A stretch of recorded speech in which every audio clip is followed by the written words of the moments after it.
हुकूमत की जेब में कितने पैसे होंगे अगले एक साल के दौरान जिसको वो आम लोगों के ऊपर लगाएगी, उनकी डेवलपमेंट, सड़कों के ऊपर पुल बनेंगे, सेहत, हेल्थ, जो ज़ाहिर है सूबों को भी पैसा जाएगा।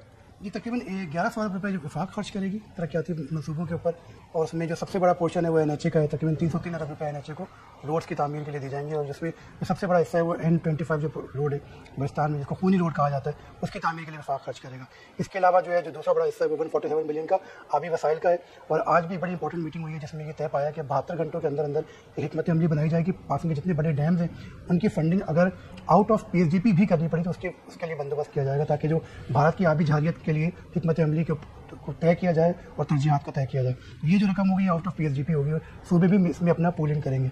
इसके साथ साथ जो बाकी जो ग्रांट्स हैं, सब्सिडीज़ हैं, वो तकरीबन 1300 अरब रुपये की हैं। और अब फोकस किया जा रहा है कि जो बिजली की सब्सिडीज़ को मरहलावार कम किया जाए। हुकूमत बड़ा खर्चा जो है जो सर्कुलर डेट का वो इस दफ़ा उतार देगी, तकरीबन 1265 अरब रुपये अदा कर देगी। तो जो मुसलसल एक रकम हमारे पर सूद की रकम चढ़ रही होती है वो बिजली के बिलों से किसी हद तक जो है उनको रिलीफ मिल जाएगा।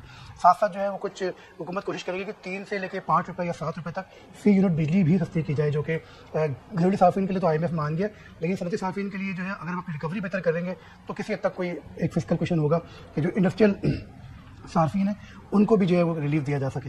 इसके साथ साथ जो मेजर रिलीफ है वो कुछ तनख्वाहों में थोड़ा सा रिलीफ है, लेकिन हमारी तरजीहात बहुत डिफरेंट हुई हैं और किसी हद तक IMF मान भी गया है हमारी तरजीहात के ऊपर। लेकिन चूंकि हम ICU से निकल के इस वक्त जो है वो सर्जरी वार्ड में आ गए। अच्छा, तो एक सवाल फिर मैं हजरत के पास जाता हूँ।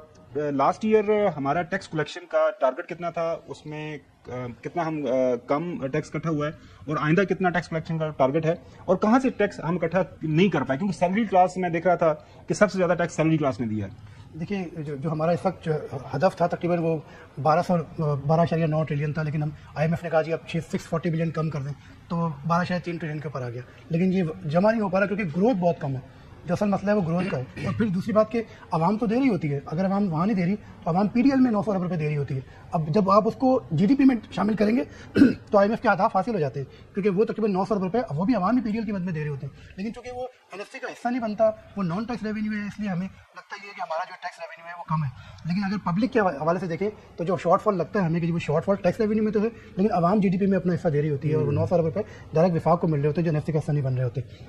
अब अगले साल जो है तकरीबन इसके अंदर 2000 अरब रुपये का इजाफा होगा, जो कुछ टैक्स मेजर्स के जरिए और कुछ जो है वो ग्रोथ के जरिए, कुछ इन्फ्लेशन के जरिए। इसके बावजूद भी तकरीबन 400 से 600 अरब रुपये के टैक्स मेजर्स या नए टैक्सेस जो है वो आवाम के ऊपर लादे जाएंगे। जो टैक्स जमा नहीं हो रहा वो साइड है, जैसे हमारा रिटेल के ऊपर मुसलसल नाकामी है, होलसेल के ऊपर मुसलसल नाकामी है, रियल एस्टेट जो है वो तकरीबन ऑलमोस्ट शट डाउन के ऊपर है, तो वहाँ कोई एक्टिविटी हो ही नहीं रही, जिसकी वजह से जो किसी हद तक टैक्स जमा हुआ।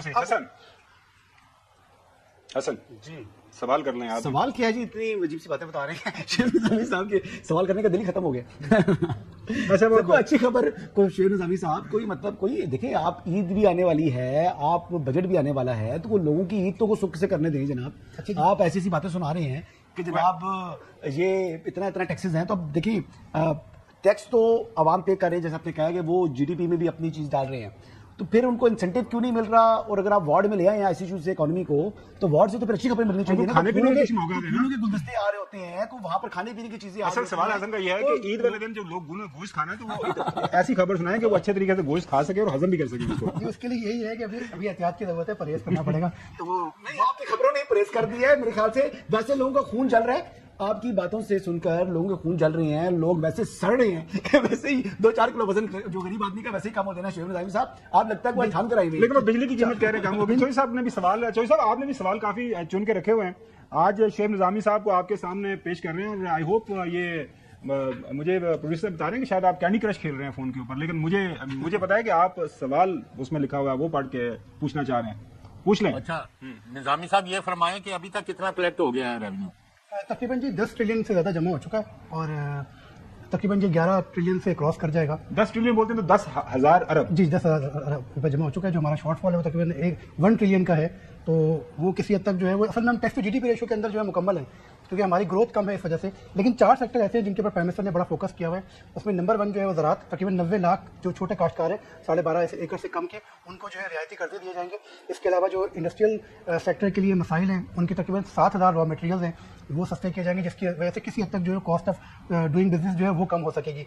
इसके अलावा जो है कंस्ट्रक्शन के लिए बड़ा मैसिव एक पैकेज प्राइम मिनिस्टर बजट में अनाउंस करेंगे, और जो FAD है प्रॉपर्टी के लेन देन के ऊपर वो खत्म किया जाएगा। इसके साथ जो विजिटिंग टैक्स है उसकी कुछ शरह कम की जाएगी, और साथ साथ टेट्रा पैक वगैरह के ऊपर ये पता लग रहा है कि जो उसकी जो इंपोर्ट मटेरियल है ये भी थोड़ा सस्ता हो रहा है, तो दूध जो है वो थोड़ा सस्ता होगा। Is it correct? जी, और दूसरा सवाल ये है कि ये कह रहे हैं कि कुछ जो एक्सपेंसिव जो लग्जरी गाड़ियां हैं, सुना है कि उनको सस्ता कर रहे हैं, उनके ऊपर कोई ड्यूटीज वगैरह, लग्जरी गाड़ियों पर ड्यूटी कम करने से क्या आम आदमी को फायदा है? ये तो बताए ना। असल में अब IMF ने ये कहा है कि आप अपना जो इंपोर्ट के ऊपर आप रिस्ट्रिक्शंस करके बैठे हुए उनको थोड़ा सा आप जो है वो ढीला करें।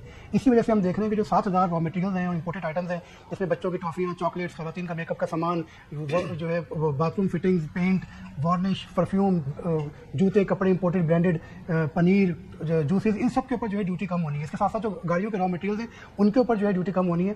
किसी हद तक जो है ये कुछ रिलीफ जो है ओवरऑल IMF की जानिब से ही कहा जा रहा है कि आप अपने इंपोर्ट बिल को जो है वो थोड़ा सा बढ़ाएं। हम देख रहे हैं इंपोर्ट बिल जो है वो $65 अरब तक पहुंच रहा होगा। बहरहाल देखते हैं। अच्छा, अब चौधरी साहब कह रहे हैं कि आवाम ना ही समझे, लेकिन जो एक अहम सवाल है, हसन यूब के जो दोस्त हैं एडवाइजर टू KP के चीफ मिनिस्टर डंडापुर के मुजम्मिल असलम साहब, अब ये दावा कर रहे हैं, अखबार के अंदर भी मैं देख रहा था कुछ खबरें, अगर करेक्शन मुझे कर दीजिएगा, कि सबसे बेहतर परफॉर्मेंस KP गवर्नमेंट की रही है, वो दावा कर रहे हैं। अब इन टर्म्स ऑफ उन्होंने सरप्लस दिया है, चीजें अच्छे तरीके से मैनेज की हैं, दावा ये है या उसके अंदर कोई फैक्ट्स एंड फिगर्स भी हैं? नहीं, काफ़ी हद तक उनकी बात दुरुस्त है। जो सरप्लस का टारगेट था वो तमाम के तमाम सूबों ने भी दिया, KP ने तमाम के तमाम टारगेट वह भी पूरे किए।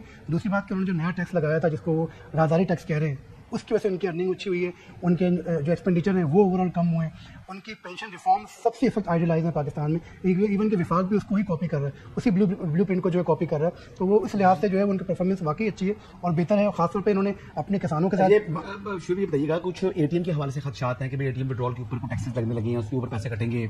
कुछ पेट्रोल जो है वो कैश पर अगर आप परचेज करेंगे तो उस पर वो टैक्स होगा, और अगर आप थ्रू डेबिट कार्ड इस्तेमाल करेंगे तो और होगा। GST जो रेस्टोरेंट्स के अंदर तो ऑलरेडी पहले फर्क है। इस तरीके से बाकी भी चीजों के सवाल से बात सुनी जो आवाम के बेसिकली हार्डकोर इशूज हैं जी। बाकी तो इकोनॉमी जो है वो आप माशाल्लाह बहुत बेहतर तरीके से जानते हैं, लेकिन ये मेन इश्यूज बताए ना, ATM का, पेट्रोल का, से दीगर इस किस्म की चीजें, रेस्टोरेंट्स में तो पहली चीज इन्फोर्स है ये।